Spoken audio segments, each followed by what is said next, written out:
Hey guys, welcome back to my channel. It's been a while since I've been on YouTube, or at least since I've made a video, but that is because I have been working on projects around the house, and one of those projects is painting my kitchen cabinets. If you've watched any of my videos before, you know that I have not had doors on my cabinets for quite some time. In fact, it's been probably almost 2 years. I started painting my kitchen cabinets a long time ago. I took the doors down, I got all of the boxes done, and I sort of put the project on hold for a little while. So now I'm trying to get that done. Okay, here I'm going to show you a couple of products that I used on the cabinets. I pretty much took the doors down and cleaned them really well with soap and water, and I did use a degreaser to get them nice and clean. And then I used this sander deglosser instead of having to sand all the doors down. And then I kept this brush cleaner on hand because I did do this over a period of time, so I had to put the brushes away after a while and then dig them back out and work on it another weekend. So I just made sure that I cleaned the brushes really well so I didn't have to keep buying new ones. And here, this is what I use to prime the cabinets. This is Valspar Stain Blocking Bonding Primer Sealer. I got it at Lowe's. It's really thick. But it works really well, and I think I did 2 coats of this, and then I painted over it with this Sherwin-Williams Ovation Paint and Primer Interior Satin in a color called White Duck.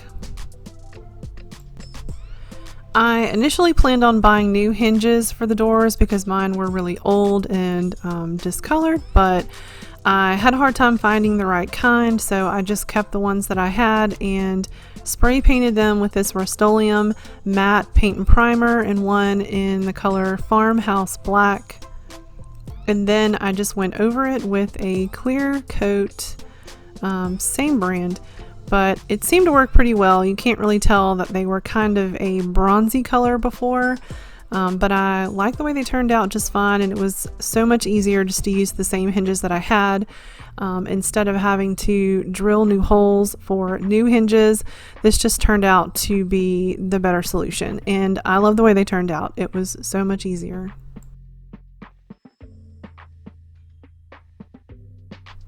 Okay, I'm not going to bore you guys with all the footage of me actually painting the cabinets, but I think I said before that I did about 2 coats of the primer, and then I went over it with the regular paint, I think in just 1 coat, sometimes 2 coats. I just wanted to be sure that you couldn't see any of the grain from the oak cabinets. So before they were white, I had just the basic builder grade oak cabinets in every cookie cutter house from 1993.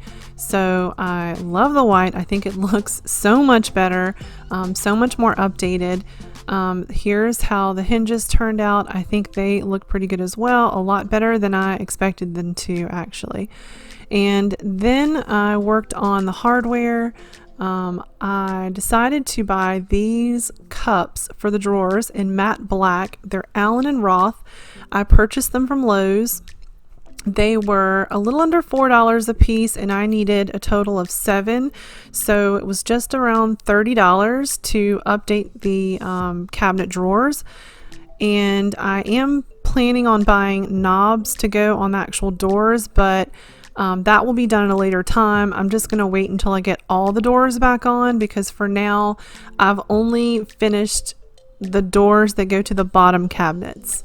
I'll have to finish the top cabinet doors at a later time, hopefully soon. But here I'm just going to show you really quickly how I added the cups to the doors, to the drawers actually. I did not do this with great precision, but I wanted them to look like, you know, professional had done them. So I took a piece of cardboard and just sort of held it up to the cup so I could figure out exactly where the screw holes needed to be. And then I just held the cardboard up to the cabinet drawer. So I kind of used it like a template. And then that way I knew that the holes were going to be the exact distance that they needed to be apart. And I just drilled the holes in. I sort of eyeballed it, and that's all I did.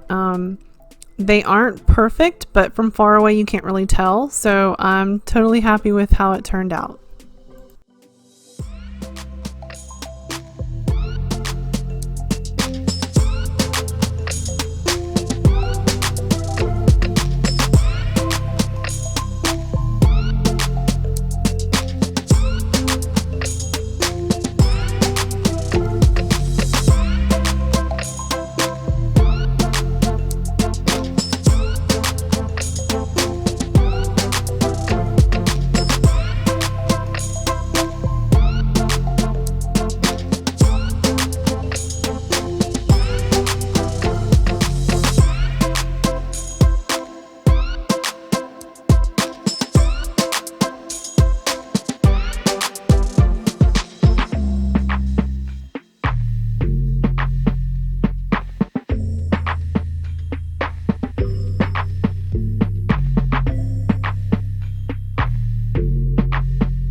Once you have the holes screwed in, the cups come with 2 screws, and really all you have to do is put the screws in from the inside of the drawer and just screw the 2 screws into the cup, if that makes sense. But it's super easy. It takes literally like 30 seconds and you're done.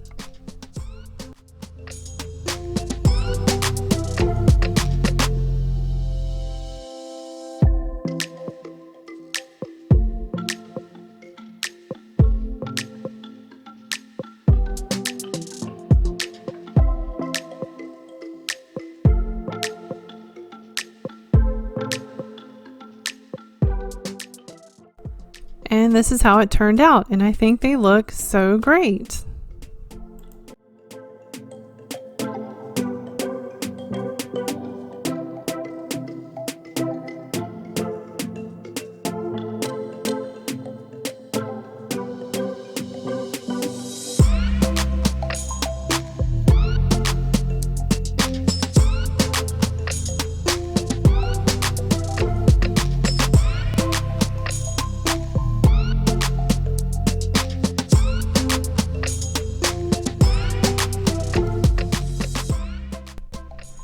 And here are a few shots of the cabinet doors back on and the new cups that I put on the drawers. I love the drawer pulls.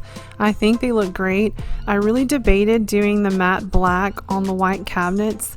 I had a hard time deciding whether I wanted black or if I wanted oil rubbed bronze or if I wanted satin nickel, and I debated for the longest time and I finally settled on the matte black, and I think it looks great. I'm really happy with my decision.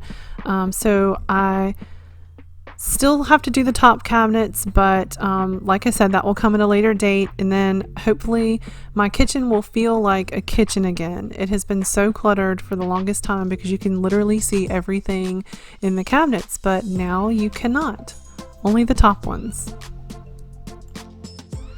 Alright, that's going to be it for this video. Thank you guys so much for watching. My next project is going to be painting this green hutch that I bought a couple of months ago. I got this hutch at an estate sale for $25, and although I do kind of like the green color, I think I'm going to paint it white to match the kitchen cabinets. That way it kind of blends in better in our kitchen. So stay tuned to my next video and you'll be able to see that. Thanks again for watching, and I'll see you in the next one.